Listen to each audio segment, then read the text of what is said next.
So Kimmie Rhodes there and Love Me Like a Song, and a special guest today, and Gabe's here as well. How you doing, folks? Brilliant to see you. It's great to be here. Oh, yes. Really. Great to see you, too. Yeah, in our new studio, you see. I know, it's all fancy. Very impressed, isn't it? Very. You know, the book, Radio Dreams, that you've done. The first chapter, first page, and any DJ who, I'm not sure, does this happen in other jobs?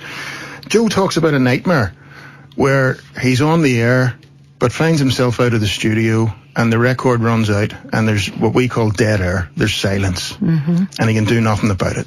Now, that's a recurring nightmare we all have. So that touched me right away. You know, is there a musician's equivalent? Do you have dreams of I'm on stage with no strings kind of thing? I do. I have dreams where I just never can get all my gear to the stage. You know, the whole dream. I have dreams where it's time to go on and I can't find the band. And I for a while That's reality. When I actually really toured with a big band and everything, I'd have dreams where I couldn't find the band, and then I'd go on and then my strings would fall off and my teeth would start falling out. Did you look at the bar? Yeah. In your dream, go to the bar. Yeah, there's the bar. That's where they're at. Yeah. We'd be in the wing. It would always be, they'd be right there, and we'd be ready, and we'd be going on, and then they go, ladies and gentlemen, Kimmie Rhodes, and then I'd look up, and I'd be the only one standing there, and then everything would fall apart. It's brilliant. I mean, no matter what your job is, maybe you have that kind of similar scenario where it's the worst thing that could happen to you, you know, but that was the first paragraph I read, and I thought, wow. That's how the book got its title, Radio Dreams. I mean, there are dreams woven throughout of different kinds, but it starts, I thought, well, the book's got to start with this, because he and, you know, I was married to him for 30 years. He had not been a DJ since he lost his voice to cancer, you know, in the 70s. That's terrible for him as a radio DJ to lose his voice. But he never quit having radio dreams. He never quit having, the most recurring one was he would be locked in the bathroom and he couldn't get out. Yeah. So. But again, so how did you meet? Were you married to someone else when you met Joe? I was married to someone else when I met Joe, and actually, speaking of radio dreams, I actually had a dream before I met him. I'd never been in a recording studio before, so I didn't know that the location of the dream was I was in a recording studio. I was in this dark room by myself, sitting in a chair, looking at a big piece of glass, and I could see the man on the other side of the piece of glass, and I could hear these sounds, tinkling sounds on the other side of the glass, and it was music. I didn't know it at the time, but it became really, really, really real. And I woke up from this dream in a cold sweat because I saw that man and realized I was married to him. It was like this premonition. Whoa. And then maybe 6 months passed, and then and I totally forgot about the dream, but then on the day I walked in to the recording studio for my first session with him, the minute I shook his hand, I realized that he was the man in the dream. I know, it was really weird. A few years ago, you'd have been burned as a witch. I know. I'd be long gone. I wouldn't have stood a chance. So when you started to work with him, how do I put this? Was your first husband a civilian, not involved in music?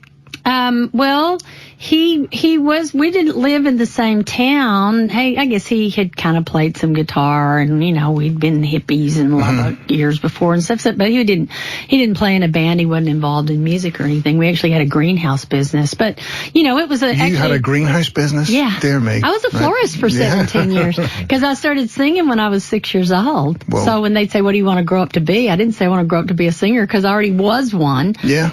I always wanted to be a florist, and it worked out because being a florist, you have a skill. It's like being a plumber or something. Yeah. Or a DJ. Yeah, well, right enough. You know, I could always find a job instantly because the world needed florists. So, you know, it really served me well when I did move to Austin, and I actually worked as a florist in the daytime, and then I played in 3 different bands at night. One was my own. One was a band with the steel guitar player Jimmy Day called the Texas Toonsmiths. And then, believe it or not, I was in a swing band called the Swinging Sausage Review. The Swinging Sausage Review, right? People would say, what band are you? And I go,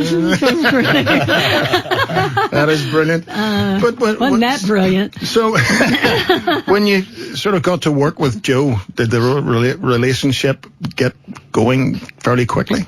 Well, there was always something between us, but, everything kind of happened in this kind of magical order because he actually got married like 2 or 3 weeks after I met him. Inconsiderate of him, yeah. So that was good timing, right? Now, some time had to pass, and I always thought it was great that we worked together as an artist and producer first. But, music makes you close. And as fate would have it, he had just lost his voice just a few months before completely because he went through this series of operations to try to save his voice. He had cancer of the tongue. And finally they said, okay, we can't, this is it. We've tried. You're not going to be able to keep your voice. And he had just lost his voice. And in fact, he was pretty unhealthy when I met him. He was still recovering and everything. And so I came in with my little handful of songs, which weren't very good yet. I just started writing but I was a better singer because I had been singing my whole life. And he couldn't sing anymore. He was about to make a record with Cowboy Jack Clement, who produced Johnny Cash and Waylon Jennings, Charlie Pride, all these people. And so he was just about to make a record with him when he lost his voice. So the cowboy said, hey, just become a record producer because you've got such great ears. I walked in, Stevie Ray Vaughan went first. Yeah. I walked in right after Stevie Ray Vaughan.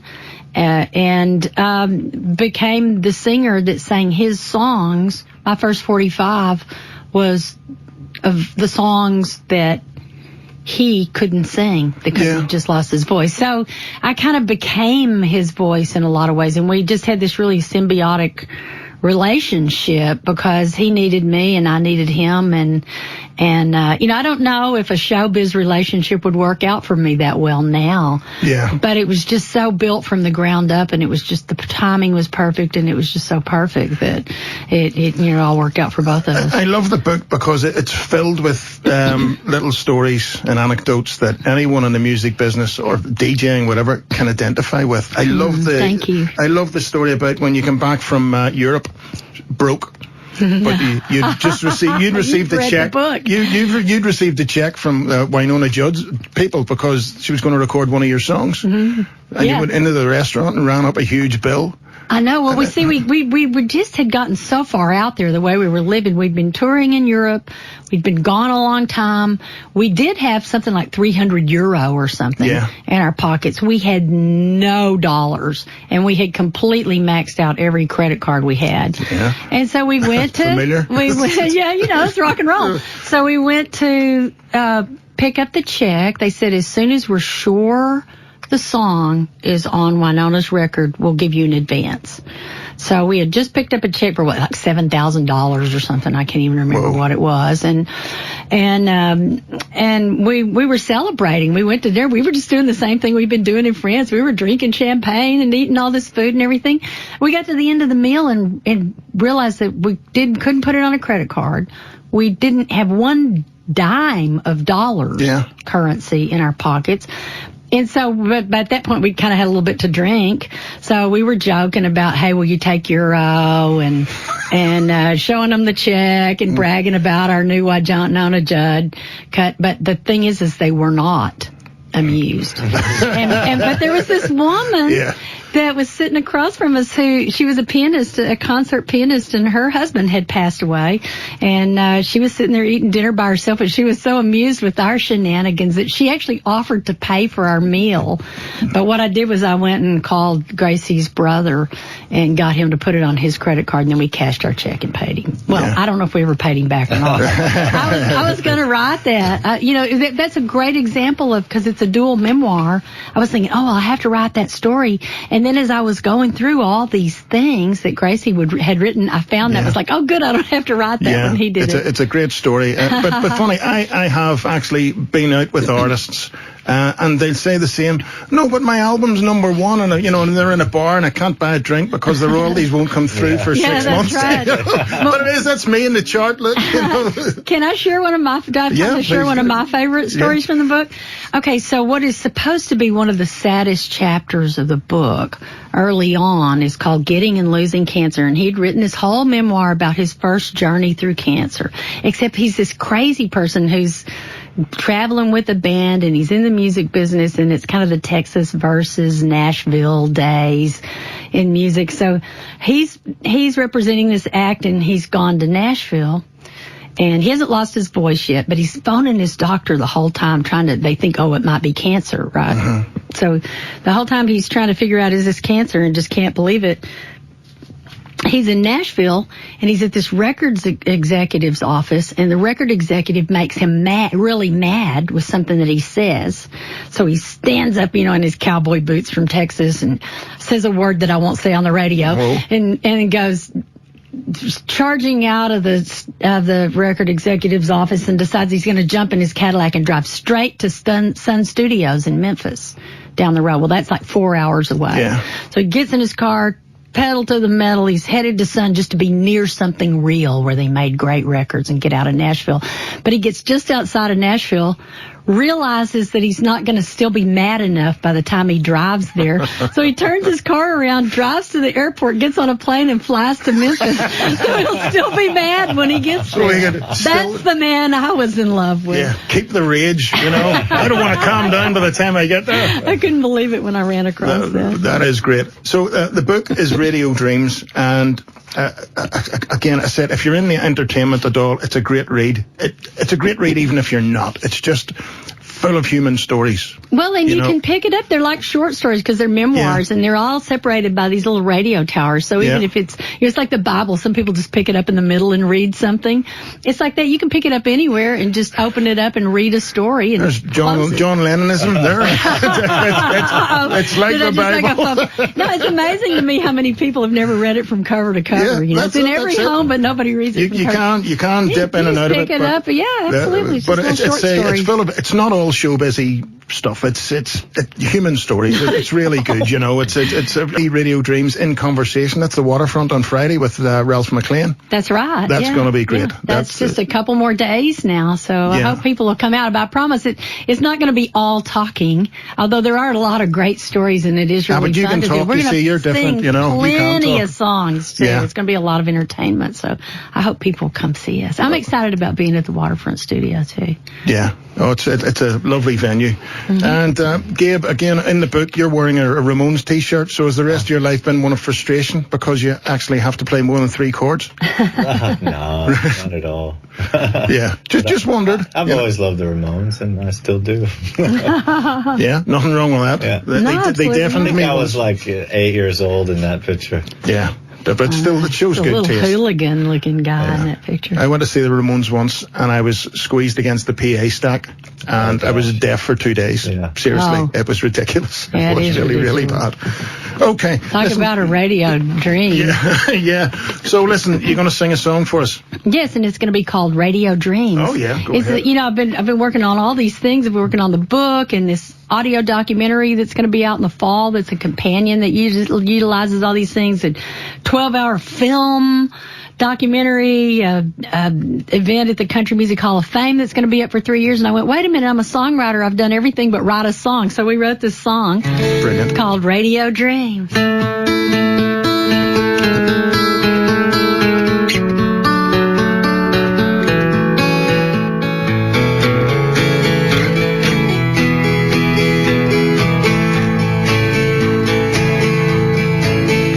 With my little transistor hid under my pillow, I drifted away in a dream where rock and roll and Memphis soul showed a whole new world to me.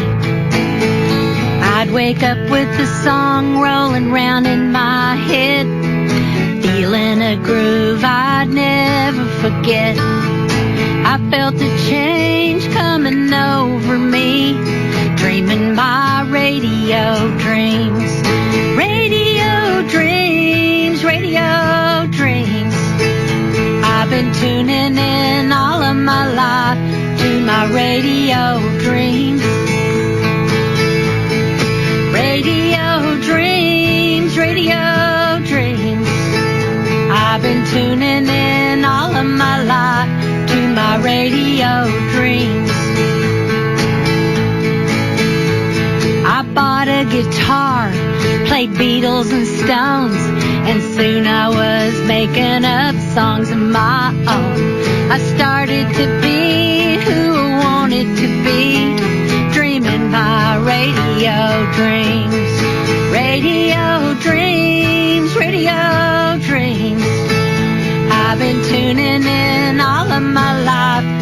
my radio dreams.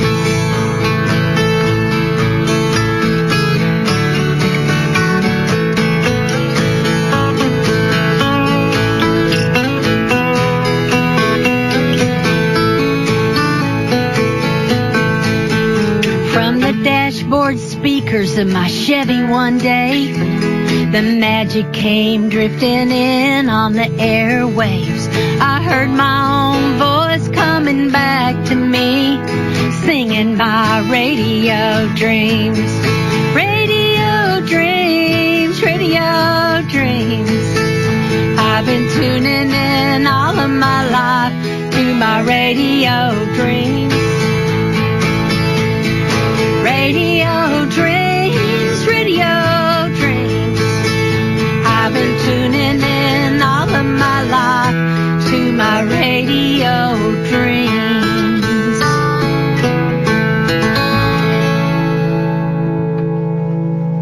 Kimmie, that is brilliant. Gabe, thank you very much. Once again, a pleasure and a privilege to have you here. Just to remind folks, Waterfront Studio on Saturday, and what time's that on at? It's 8. At 8 o'clock. Yeah. Okay. Listen, no doubt it will be bone to the rafters, as we say here. It will be stuffed. So good luck with it, and and you can pick the book up anywhere. You can get it at Amazon.uk.